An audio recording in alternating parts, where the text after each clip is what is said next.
Hello friends, welcome to education for exam channel. सभी लोगों का स्वागत है। कैसे हैं सभी लोग?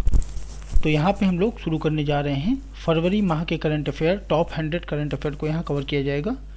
तो चलिए क्लास को स्टार्ट करते हैं। पहला क्वेश्चन पूछ रहा है, अभी हाल में ही केंद्र सरकार ने एक परिव्यय किया है। कितने का परिव्यय किया है ये आपको बताना है। ये 2021-22 के लिए है। किसके लिए है? बॉर्डर इंफ्रास्ट्रक्चर एंड मैनेजमेंट, ये BIM है। इसके लिए है। कौन सी योजना है? ये अम्ब्रेला योजना के तहत इस इन्वेस्टमेंट को किया गया है। ये कितने समय के लिए किया गया है, कब से कब तक के लिए, और इसका अमाउंट क्या है? तो ध्यान रखिएगा, इसका सही आंसर होगा दोस्तों, ये 13,020 करोड़ रुपए की लागत से 2025-26 तक के लिए किया गया है। इसका सही आंसर होगा डी।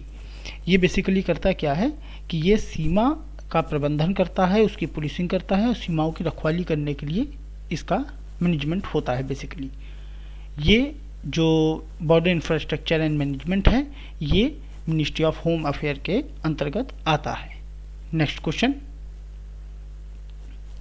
देखिए, फरवरी 2022 में अभी जल्दी ही एक कंपनी ने घोषणा की है कि वो भारत और सिंगापुर को जोड़ने के लिए मालदीव के हुल हुमाले, ये इसमें से multi terabit India Asia express, ये अंडर सी केबल है, इसको लैंड करेगी। ये किस कंपनी को दिया गया है? तो इसका सही आंसर दोस्तों होगा, ये दिया गया है रिलायंस जियो इन्फोकॉम लिमिटेड को। अगला क्वेश्चन, ईस्टर्न ब्रिज 6 नामक एक द्विपक्षीय अभ्यास हुआ था। ये कहाँ पे हुआ था? ध्यान देखिएगा, ये राजस्थान के जोधपुर में हुआ था।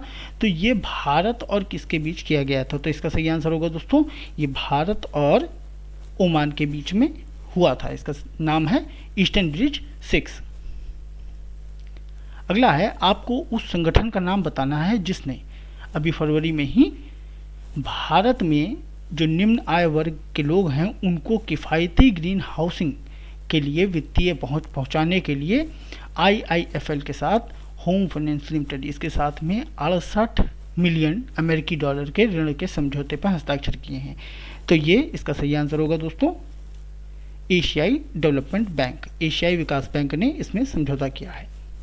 अगला क्वेश्चन है, फरवरी 2022 में मेटावर्स में प्रवेश करने वाला पहला बैंक बन गया है जिसे डिस्काउंटलैंड में ब्लॉकचेन तकनीक के माध्यम से ओनिक्स नामक एक लाउंज खोला है। अब आप जानिए कि पहले मेटावर्स होता क्या है।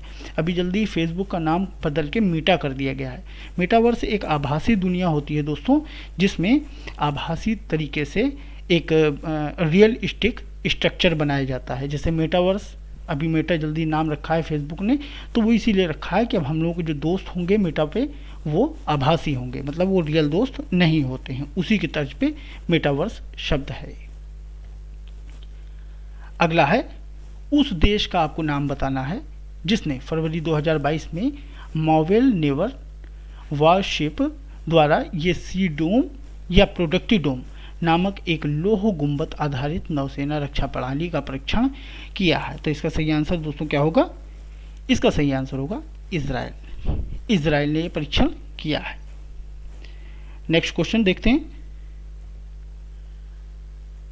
फरवरी 2022 में किसने एयर थिंग्स मास्टर शतरंज टूर्नामेंट ये जीता है, और किसको? मैग्नियस कार्लसन, ये विश्व के नंबर 1 रहे हैं, इनको हराने वाला तीसरा भारतीय बन गया है। कौन है? तो इसका सही आंसर होगा आर प्रज्ञानंद। इसका सही आंसर होगा आर प्रज्ञानंद। ठीक है।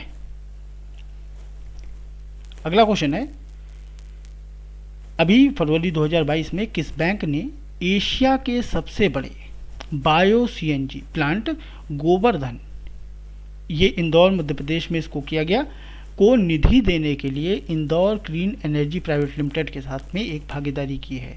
तो ये किस बैंक ने की है? तो इसका सही आंसर होगा दोस्तों HDFC बैंक ने। बेसिकली ये पर्यावरण को, जलवायु परिवर्तन को बचाने के लिए ये परियोजना शुरू की गई है, गोवर्धन परियोजना। ठीक है। अगला है, उस संगठन का आपको नाम बताना है जिसने पुणे में मूला और मूथा, ये 2 सफाई नदी परियोजना के लिए 1000 करोड़ रुपए को मंजूरी दी है। इसके साथ ही ये देखिए, ये तो 2 नदियों के नाम हैं, इनके संगम को भी उसने सफाई में इंक्लूड किया है। तो इसका सही आंसर होगा जापान अंतर्राष्ट्रीय सहयोग एजेंसी। अगला क्वेश्चन है, फरवरी 2022 में ही भारतीय रेलवे और भारत हेवी इलेक्ट्रिक लिमिटेड ने कहाँ पे 1.7 मेगावाट की क्षमता के साथ में भारत का पहला कौन सा सौर फोटोवोल्टिक संयंत्र को चालू किया है? तो ये कहाँ पे चालू किया गया है? इसका सही आंसर होगा दोस्तों बीना, मध्य प्रदेश में। ठीक है, इसके जो इसमें उत्सर्जन किया है, कार्बन उत्सर्जन को रोकने का लक्ष्य, कम करने का लक्ष्य रखा है, वो 2160 टन ये लक्ष्य रखा गया है। ठीक है ना, और ये हर साल लगभग 1.37 करोड़ रुपए बचाने का भी लक्ष्य इसमें रखा गया है। अगला सही आंसर है, ठीक है। अगला क्वेश्चन है, फरवरी 2022 में पर्यावरण, वन और जलवायु परिवर्तन मंत्रालय के द्वारा प्लास्टिक अपशिष्ट प्रबंधन नियम 2016 के संबंध में निम्नलिखित में से कौन सा बिंदु सही है? आपको बताना है इनमें से कौन सा बिंदु सही है। तो देखिए, पहला है कि नए नियम में जो 4 प्लास्टिक पैकेजिंग को इंक्लूड किया गया है। ये कौन कौन सी हैं 4 प्लास्टिक पैकेजिंग? एक तो कठोर प्लास्टिक पैकेजिंग, एक परत की लचीली प्लास्टिक पैकेजिंग, दूसरी बहुस्तरीय प्लास्टिक पैकेजिंग, तीसरी और प्लास्टिक शीट चौथी। ये सही है। इसके साथ ही जो मंत्रालय ने उत्पादकता है, इसको 2022-23 के लिए ईपीआर लक्ष्य रखा है। ईपीआर क्या होता है? जो विस्तारित उत्पादक उत्तरदायित्व होता है, इसको कहते हैं। इसका लक्ष्य रखा है 70%। ये भी बिल्कुल सही है। और ये जो है, ये 1 जुलाई 2022 से प्रभावी एकल योजना शुरू है। तो ये तीनों ही इसके सही हैं। तो इसका सही आंसर होगा डी, ए, बी और सी तीनों ही इसके सही हैं। नेक्स्ट क्वेश्चन है, हारून इंडिया वेल्थ रिपोर्ट 2021 के अनुसार कौन सा राज्य या केंद्र शासित प्रदेश 20,300 करोड़पतियों परिवारों के साथ में भारत का पहला करोड़पति राजधानी बन गया है? तो इसमें बेसिकली इतने करोड़पति परिवार रहते हैं। तो ये जगह है कौन सी? मुंबई, महाराष्ट्र। ये पहले स्थान पे है। दूसरे स्थान पे कौन है? दूसरे स्थान पे दिल्ली है। दिल्ली में कितने हैं? 17,400 ये करोड़ परिवार हैं। ठीक है, ये दिल्ली में है। और इसके साथ ही साथ तीसरे नंबर पे है कोलकाता, पश्चिम बंगाल। यहाँ पे कितने हैं? 10,500 करोड़पति परिवार यहाँ रहते हैं। अगला देखिए, आपको बताना है फरवरी 2022 तक कोर वित्तीय सेवा समाधान के संबंध में निम्नलिखित में से कौन सा बिंदु सही नहीं है? तो मैं आपको बताऊंगा जो बिंदु सही नहीं है, बाकी सारे बिंदु इसमें सही हैं। तो इसका सही आंसर क्या होगा? इसका सही आंसर होगा सी। देखिए, पहले तो जो ये एनबीएफसी ऊपरी परत 30 मार्च दिया हुआ है, 30 मार्च नहीं है, ये 30 सितंबर है। ये 30 सितंबर है 2023 को, या उससे पहले fixed point service delivery unit को कम से कम 40 नहीं है, ये है 70%। ठीक है, 70% CFSS लागू करना चाहिए। अगला क्वेश्चन है, हाल में ही यानी फरवरी 2022 में किस कंपनी ने तत्काल एयरलाइंस भुगतान को सक्षम बनाने के लिए एक इंटरनेशनल एयरपोर्ट ट्रांसपोर्ट एसोसिएशन यानी ईटा के साथ में ईटा पे नामक एक नया भुगतान मंच को लॉन्च किया है? तो ये कौन सा है? इसका सही आंसर होगा स्टैंडर्ड चार्टर बैंक। ठीक है, ध्यान रखिएगा, स्टैंडर्ड चार्टर बैंक, इसके जो सीईओ हैं ये कौन है? जरीन दारूवाला। ठीक है, ये इसके सीईओ हैं। और इसका मुख्यालय कहाँ पे है? इसका मुख्यालय है मुंबई में। ठीक है, मुंबई महाराष्ट्र में इसका मुख्यालय है। अगला क्वेश्चन है, आपको उस संगठन का नाम बताना है जिसने राष्ट्रीय शहरी मामलों के संस्थान NIUA के साथ में भारत के साथ में एक संयुक्त रूप से सस्टेनेबल सिटीज़ इंडिया प्रोग्राम को डिज़ाइन करने के लिए समझौते ज्ञापन पर हस्ताक्षर किए हैं। तो ये है विश्व आर्थिक मंच। इसका सही आंसर होगा विश्व आर्थिक मंच। अगला क्वेश्चन है, फरवरी 2022 में दिल्ली कैबिनेट ने मंजूरी के संबंध में आपको बताना है निम्नलिखित में से कौन सा बिंदु सही है। फरवरी 2022 में दिल्ली सरकार ने कुछ कैबिनेट को मंजूरी दी थी, उसको आपको बताना है कौन सा सही है। तो पहला दिया हुआ है कि दिल्ली में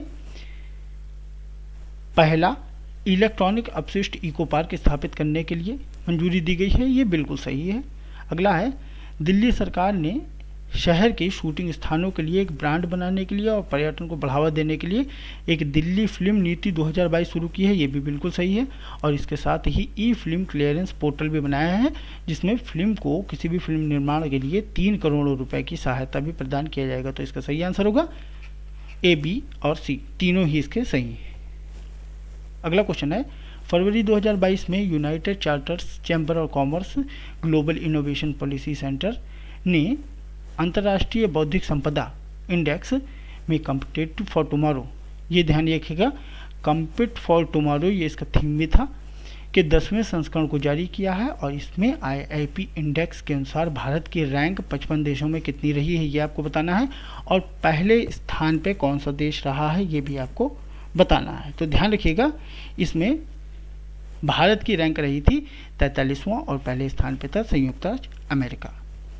अगला क्वेश्चन है किस बैंक ने हिमाचल प्रदेश में 540 मेगावाट के चमेरा फर्स्ट ये पावर प्लांट को 10 साल के लिए मुद्रीकृत करने के लिए राष्ट्रीय जल विद्युत उत्पादन कंपनी किसके साथ में, NHPC के साथ में समझौते ज्ञापन पे हस्ताक्षर किए हैं। तो इसका सही आंसर होगा दोस्तों HDFC बैंक।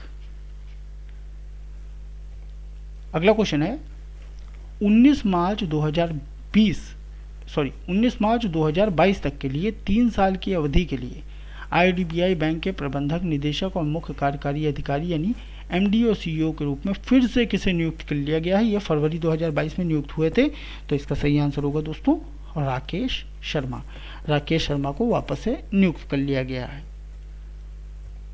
अगला क्वेश्चन है हाल में ही यानी फरवरी 2022 में किस मंत्रालय ने ई गवर्नेंस की पारदर्शिता सुनिश्चित करने के लिए मनरेगा के लिए एक लोकपाल ऐप को विकसित किया है। किसने लोकपाल ऐप को विकसित किया है, तो इसको किया है लोकपाल ऐप को ग्रामीण विकास मंत्रालय के द्वारा इसको किया गया है। ग्रामीण विकास मंत्रालय, इसके मंत्री कौन है, गिरिराज सिंह। ठीक है, ध्यान रखिएगा। अगला क्वेश्चन, यहीं पे ही समाप्त हुए हैं सारे क्वेश्चन। तो देखिए ये फर्स्ट पार्ट था, ऐसे ही टॉप 100 क्वेश्चन फरवरी के कवर किए जाएंगे। मेरे साथ जुड़ने के लिए सभी लोगों का बहुत बहुत धन्यवाद। अगर आपको वीडियो अच्छा लगा है तो इस वीडियो को ज़्यादा से ज़्यादा शेयर कीजिए अपने दोस्तों के बीच, ज़्यादा से ज़्यादा लाइक कीजिए, कमेंट कीजिएगा जो भी आपकी क्वेरी हो। धन्यवाद।